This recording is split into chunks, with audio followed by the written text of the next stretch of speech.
Hi friends, I'm Abby and welcome back to my channel. In today's video we will be discussing my October wrap-up, but before we get into that I just wanted to mention that in the month of November I will be doing a viewer picks my TBR, so I'll be putting a couple of polls up on my Instagram for you to vote on a few books for me to read. So if you would like to vote in that, then please go follow me on Instagram at AbbieSalterBooks, and I will have that linked below. Without further ado, let's just get into the wrap-up. In the month of October, I read a lot. It felt like I was reading a lot. I was back to work full-time, so I was squeezing in reading in the evenings and at the weekends, and it just felt like I read and read and read. But actually, and I did read a lot, but I didn't read significantly more than I was reading previously, which it just seems really weird to me. So I read 10 books in the month of October, and the majority of an 11th, but I will leave that for next month, which comes to a total of 4,184 pages. These books were made up of 2 thriller mysteries, 7 fantasy and 1 horror. 3 of them were YA and 7 of them were adult. So as I have a couple of videos up where I talk about a few of these books, I'm going to link those all below, and I will just mention the books briefly that I have talked about in full in those videos so that I can focus this wrap up on the ones that I haven't talked about. So I have a whole dedicated review up for The Devil in the Dark Water by Stuart Turton. I really enjoyed this. I've given it a 4.5 stars. If you want to hear my full thoughts on that, then I will link it up in the cards and down in the description box below. I would highly recommend that you check this out. It's a really great mystery thriller set in the 1600s on board a ship. I have also talked in length during my taste test of Alan from the Library of Alexandria about Traitor's Blade, The Call of Cthulhu and Arm of the Sphinx.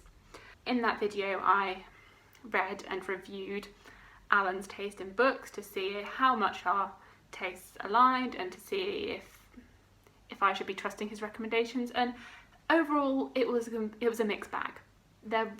Some books I really liked, some not so much, so it was a bit hit and miss. From that I read The Call of Cthulhu by H.P. Lovecraft and I gave that 2 stars. I found it too dense. I didn't agree with many of the philosophies that Lovecraft explored in his text, and I know it's a product of the time, but it still did not sit well with me. I read Traitor's Blade by Sebastian de Castell, the first book in the Greatcoat series, and I gave this 3 stars. Overall I found that the first 50 pages and the last 50 pages were quite weak, but it had quite a strong middle. I talk about in length why I think Alan likes it and why it didn't quite work for me in my reading vlog. And then the final book that I read for that vlog was Arm of the Sphinx by Josiah Bancroft, and I gave that one 4 stars. And I really enjoyed it. It was definitely an improvement from the first book. The settings really ramped it up for me. There was a flying pirate ship, there was a magical library, and those settings and the character development that was explored in that book really improved from book 1 to book 2. So if you want to hear my full thoughts on any of those books, then please go and check out those 2 videos that I will have linked.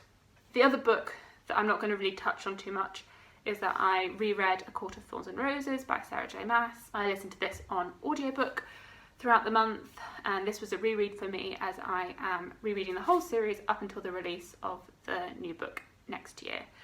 I really enjoy everything Sarah J. Maas. I know that her work isn't the best. I can see critically that there are flaws in it, but I still love it. I just love the mixture of the fantasy and the romance elements and all of her characters, and her writing style just really works with my brain. I am so intrigued by everything that's going on. I'm just completely enraptured in the story. I know that Alan is filming a vlog of him hate reading it, and it's going to be so upsetting to watch, but I really, really enjoy ACOTAR, and I will be looking forward to rereading ACOMAF next month. So now that those are all out of the way, I have 5 other books that I haven't talked about before that I read this month. So I'm going to work my way through them from least favourite to favourite. This was actually the first book that I read this month, and that was Behind Closed Doors by B.A. Parish. I read this as a buddy read with Vish from Books with V and Sam, who's part of the Shelf Space Discord. We organised to read this together, and I mean, it was really fun reading it with them. Like, we had a great time talking about it, and we all said that it was a very quick read, that we all flew through it. That it's 300 pages or so, but it didn't feel like 300 pages. Like, you could read 50 pages like that. It was over so quickly, like, you were just rushing through it, that you wanted to get to the end and finish it. But I didn't really like it. I felt like I was reading it like, oh yeah, I read it, let's just get going, get through it. But I wasn't like enjoying it. And I won't go too much into the plot because it's a thriller and I don't want to ruin the story for you. But for me, like, the whole book is there's just a layer of tension. You're just in this head of this character, and it jumps from her past to her present. And in the past and the present, she's not having a good time. There's not like a point in the book where it flips, where you go from having like a good point to a bad point. It's literally just pain and negativity, like, the whole way through.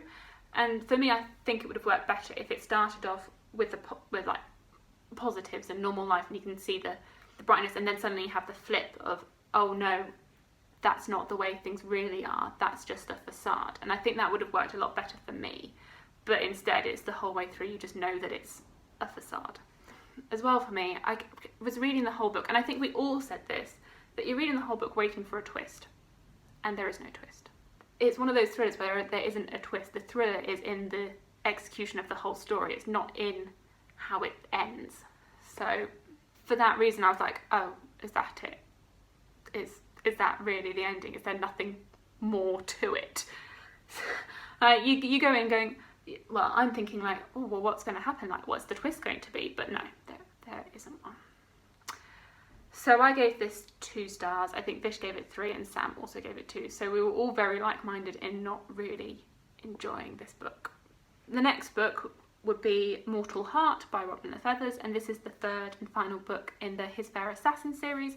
I gave this 3.5 stars. So I read this about in the middle of the month, and I just needed something fun and YA and not too serious. And it definitely fulfilled what I needed at the time. Like, I knew I wasn't in the mood to read anything that required too much brain power, and it definitely fit its requirements. Oh, it's a fun YA series that is actually quite dark compared to quite a few YA series that are published nowadays. So some of the themes in it are very adult, but it is definitely written for a YA audience. So in this series, it is following assassin nuns who are all raised at this convent in Brittany during the 1400s. And our main character has seen her other sisters go out, and the aim of these nuns is to kill the people that are threatening the queen. She has seen her sisters go out to fulfill this purpose, but she has been kept behind at the convent and is being told that she is going to be the new seer who will prophesy who her other sisters should be killing. And she doesn't want this. She wants her own. She's been training her whole life to be an assassin nun, and she doesn't want to be kept behind the convent walls. So at the beginning of the book, she flees the convent to try and escape the pressures that society and the abbess is forcing upon her. It was fun, but it's not going to stick with me. Like, I found the series engaging. It was, yeah, as I said, it was fun, but it's not the most memorable for me. And as well, I found that in all of them there was a romance. But for me in this book, the romance, I think it was like a great idea, but I don't think it was executed quite right. Or like, not, I just wanted a bit more like tension and build up, and there wasn't that. It just felt like it just happened. And in theory, it should have been like my favourite romance of the series, but I just wanted a bit more like angst. I read Where Dreams Descend by Janella Angeles. So basically, I had The Greatest Showman in my head for like a week, like the songs and everything. And so then I watched The Greatest Showman because it was in my head. And then everyone had told me that the main characters in this are like Zac Efron and Zendaya's main character. So I was like, well, I've just got to continue this Greatest Showman like obsession that I had this month with this book. And I can completely see why everyone was saying that, because there is that vibe that you get from this. It is set in like a magical carnival, and the main character enters a competition where she has to complete 3 magical tasks. And in this world, females are never magicians. Like, men are stage magicians, and if you are a female with power, then you're just expected to do like household chores or sewing or just easy things, not easy things, but menial tasks, and you're not expected to be able to show off your magic. So she applies for this competition, and already she's being judged because she's female, but as soon as she is the best magician there. I really enjoyed this book. I liked the setting, I liked that it was reminiscent of The Greatest Showman, I liked the character dynamics, but I wanted more. Like, for me, it was just missing an element. I would say, like, although the setting and the themes expressed in it are what makes this book stand out, I wouldn't say like the characters or the plot is particularly unique. For the YA genre, like, it just, if it wasn't set where it is, it wouldn't stand out for me. It didn't do anything different to any other YA novel aside from the setting. And even with the setting, I wanted more world building. I just wanted more. I wanted like the magic system to be explained more, so that we knew more of the, like, how the magic system came to be, what the restrictions were on your magic, what it meant, because you could have 2 types of magicians in this world. You could have born magicians, and you could have magicians that have acquired their magic. And I wanted to know what, like, how that all works, and I think I just wanted a bit more. And maybe these questions will be answered in the second and final book of the duology, but I don't know, maybe it's from reading so many adult fantasy books, but I just wanted a bit more explanation and exploration of the magic system and the world. And you are very focused on, I guess, 2 locations in this book, and you can see in the map at the beginning that there are many more places in this world, and I just wanted to explore those a bit more, I think. I did give this 4 stars though, like, I really enjoyed it. I was just, those are the aspects that prevented me from giving it a full 5 stars. Next, I read Jade City by Fonda Lee, and so this was a shelf space buddy read that we did in the month of October, and I really liked this book. I gave it, I think I'll give it like a 4.25, 4.5 stars. It just really clicked with me. But even when I finished it, I said that I really liked it, but I can't exactly pinpoint why. Like, there isn't an exact reason why I loved it so much, but I just did. So it's really hard to put into words my feelings on it. The main premise is like, it's a political mafia gang family set in like an urban fantasy, Asian inspired world, and for me it just worked. Like, it's not the most fast-paced book, and I can see people's complaints about that, and it is very heavy on the mafia gang politics. Like, pretty much the whole book is the politics that are going on between these 2 warring families and their control over this city that it's based in, and Jade. And the whole book is just, it's slow, but there's like a tension and the politics, and it's all just like building. And you can tell even at the end of this book that it's still going to build into Jade War. Like, the whole dynamic between these families is just still on this uphill, like, tension and excitement. The politics was one of the main reasons that I really liked this book, but also the characters. So you're following the children of the main mafia family, and they're all so different and complex.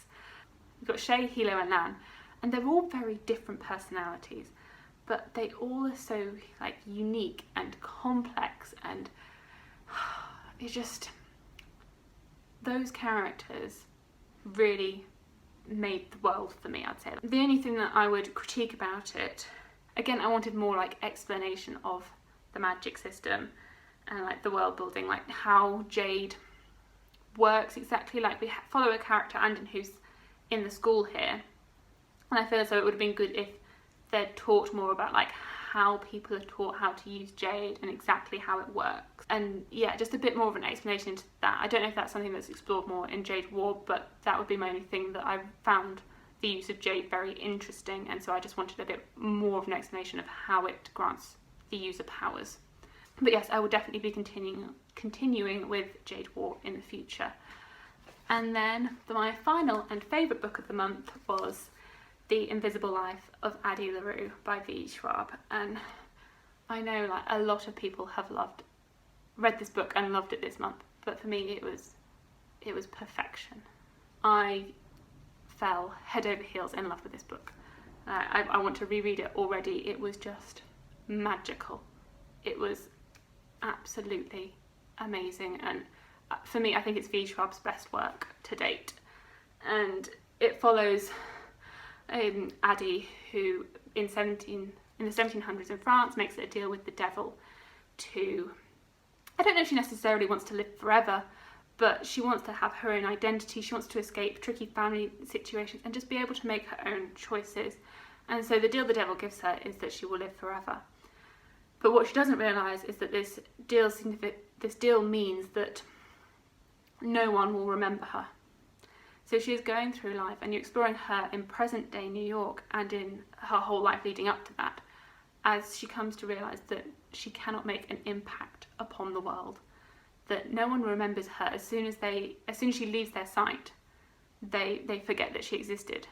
And it just explores these themes of like loneliness and identity, and like what it means to be human and to be loved. And it really spoke to me. Like it just completely like overwhelmed me. I was just in love with this from beginning to end, and I did not want it to end. It was just, I think it might be my favourite book of the year. I loved it so much.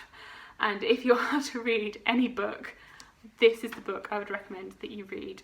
The writing is beautiful, and it is flowery and whimsical, and I think it's the most quotable book I think I've ever read. There are quotes on every page that just stood out. I haven't tabbed it, but there was just so much going on that I was like, oh my god, this just speaks to me. And I'm thinking about it weeks later, and I would reread it in a heartbeat. It was just amazing, magical, perfection, all those words. Please, please, please go and read this book. So those are all the books that I read in the month of October. Thank you so much for watching. Please like, comment and subscribe. Please tell me what your favourite books of the month were, and I will speak to you in my future videos. Bye!